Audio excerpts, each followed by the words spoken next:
Good morning, Joe. Welcome. We are here for an episode of Barstool Question and Answer with you, Joe Daguanno, marketing mixologist. I'm really excited to be here today with you to talk about branding.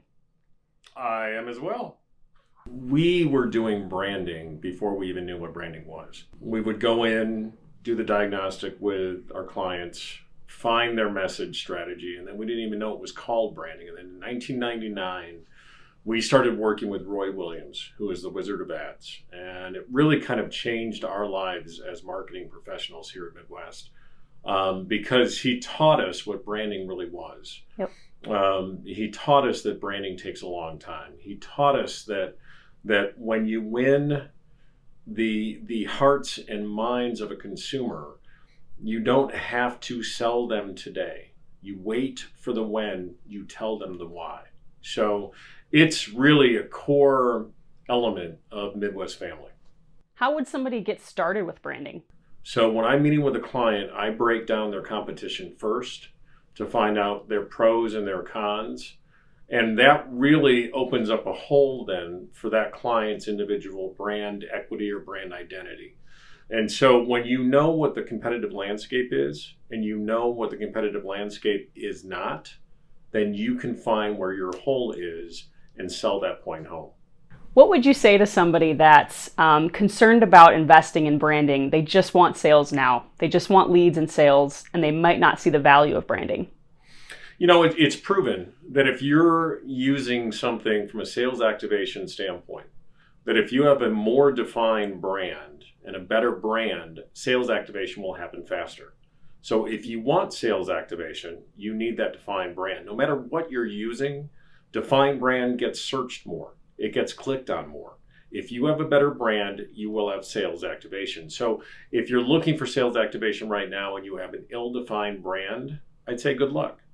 The bottom line, if you own a business and you wanted to be in that business for the long haul, start with branding and then move to sales activation.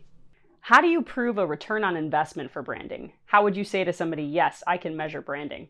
We used to talk about things like sales at the end of the year because branding takes a long time. So you really couldn't put one or two KPIs on that type of thing to say, okay, this is your ROI.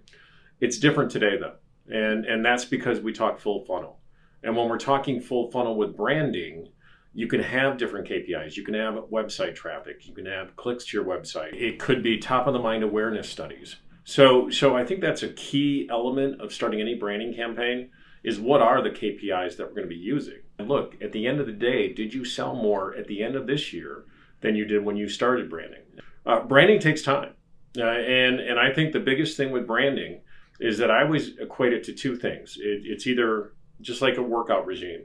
It takes a long time to get to your goals. And once you stop, you're going to go back to where you were. It's like pushing a car. And this is from Roy Williams. When you're pushing a stalled car, it takes a lot of inertia and energy at the beginning to push that car. Once you get it going, though, it's great. It's easy to push. If you let it go to a complete stop, it takes that much more energy and that much more inertia to get it going again. Why would an advertiser trust Midwest Family to help with their branding efforts? We've been doing it for 50 years. Whether it be a digital platform or a blog or a radio station, it doesn't matter. The principles are the same in branding, whether you're on the air, online, on paper, on billboards, wherever you're at.